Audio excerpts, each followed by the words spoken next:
This is not a Disney princess film. I know. I just want to talk about this because this could have been the absolute best Disney princess film. If only this was Disney, but nope, it's Fox. Oh yeah, have you guys heard the news? 20th Century Fox, one of the most well-known, one of the most popular, one of the most storied film companies of all time, is gone. Forever. It's no more. I know that's hard to believe, but read the news yourself. It's gone. And the only one you can blame is Disney. In 1916, there is a ball that celebrates the Romanov tricentennial. Dowager Empress Marie gives her granddaughter Anastasia a music box and a necklace as parting gifts. During the celebration, Rasputin, who is basically Rule 63 Maleficent, crashes the party due to his enormous anger against the Romanov family. Basically, he's the former royal advisor, until he was exiled for treason. Seeking revenge, Rasputin sells his own soul in exchange for an unholy reliquary, which he uses to curse the Romanovs, sparking the Russian Revolution. Wow, now that is enormous hatred right there. I mean, I'm talking about a man here, a royal advisor who sold his own soul to the devil, I guess, or maybe to someone for magical powers so he could take his revenge. Have you ever seen a villain that hates someone or some people that much? Let me know. Anyway, Anastasia and her grandmother escapes the palace with the help of Dmitri, a kitchen boy. After confronting Rasputin, the two of them manage to reach a moving train. But as Marie climbs aboard, Anastasia falls, hitting her head on the platform and subsequently suffering amnesia. 10 years later, after the revolution, Russia is now under communist rule, and Dowager Empress Marie has publicly informed she will give someone 10 million for the safe return of her granddaughter. 20-year-old Dmitri and his friend/partner in crime Vlad search for an Anastasia lookalike to bring to Paris, so they can collect the reward. Elsewhere, 18-year-old Anastasia, now goes by the name Anya, leaves the pastoral orphanage where she grew up. She was supposed to go to work at a fish factory, but a stray dog named Puka wants her to go to Paris instead. Unfortunately, she is unable to leave without an exit visa. An old woman tells her to go find Dmitri in the abandoned palace. There she started dancing with ghosts. Is this Anastasia or Anastasia Potter? These ghosts are basically visions of her past, indicating that she's starting to remember very slowly. After dancing with ghosts, she gets to see her future husband. Dmitri, still wanting to get the reward, convinces Anya that she is indeed Anastasia.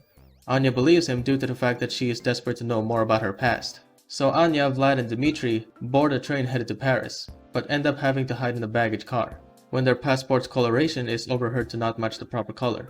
Meanwhile, Rasputin, now in heck, is aware that Anastasia might still be alive, so he sends his minions out to kill her. For what reason? Because he just hates the family so much. After failing to kill Anya, Rasputin, along with Bardock, travel back to the surface to kill Anya themselves. Eventually, the trio has reached Paris to see the Dowager Empress. Marie actually gave up looking for her long-lost granddaughter due to the fact that it's just so painful to the heart.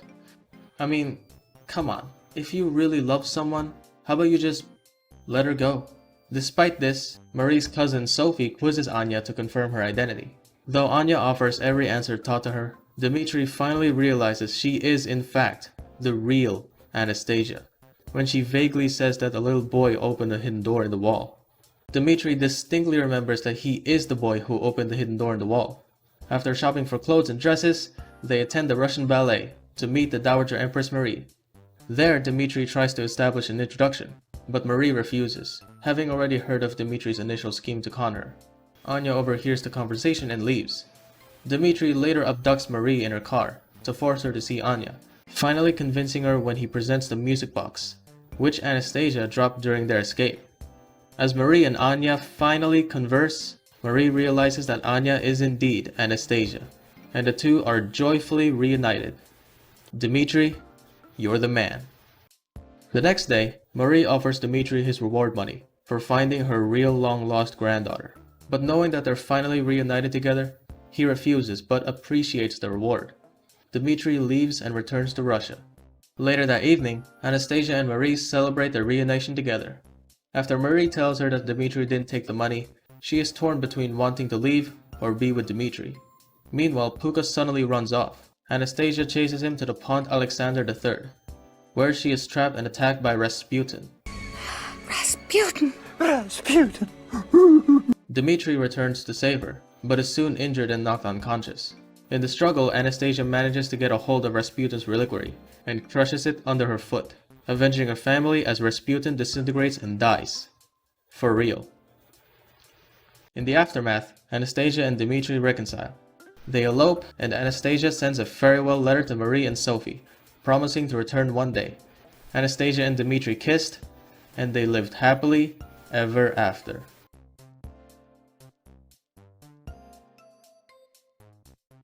And that, my friends, is Anastasia. This movie is a miracle. I have never seen a non-Disney film that's this good. Impressive animation, amazing soundtrack, and of course, memorable and lovable characters. Honestly, I think the best character in the whole film is not the title character herself. Don't get me wrong, Anastasia is the one who defeated Rasputin, and she is overall a lovable character. But to be completely honest, she's not the best character in the film. For me, it's Dmitri. Dmitri is one of the most lovable animated characters ever. At first, Dmitri is interested in money only, and cares little about having a place to call home, which is a hint of an arrogant streak, which often upset Anya. However, as the film progressed, Dmitri matured and developed into a considerate, understanding, dependable, independent, mature, imaginative, thoughtful, respectful, industrious, and kind-hearted young gentleman. He saved Anastasia and Marie from danger in the beginning of the film. They reunited all thanks to him. And yet he doesn't want any reward. Not anymore. It's not a change of mind. It was more a change of heart. I swear to God, when I heard him say that, I literally burst into tears. His interest in receiving the Dowager Empress's money was gradually replaced by the longing for Anya's affection and happiness. His deep romantic feelings for Anya becomes most obvious when he experiences mixed emotions about having to return Anya to her grandmother, because she's the only woman he's ever been truly in love with. So when he successfully persuaded the Empress Marie to speak to Anya, he departed without accepting his reward. And that, my friends, is why Dmitri is the best. What have we learned today? We are all on a journey to discover who we are, because we all need a sense of identity. The other one is sometimes your happy ending is different than you expect it to be. You want to know why Anastasia is the best princess ever? Her disposition is amazing. She's strong, independent, determined, quirky, has an amazing voice, and finally, she looks beautiful in a dress and a crown.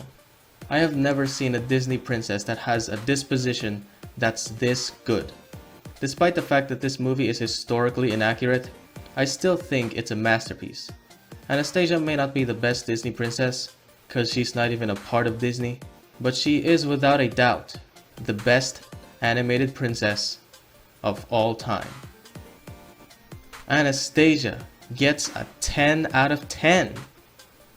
Please, for the love of God, please watch this film because I highly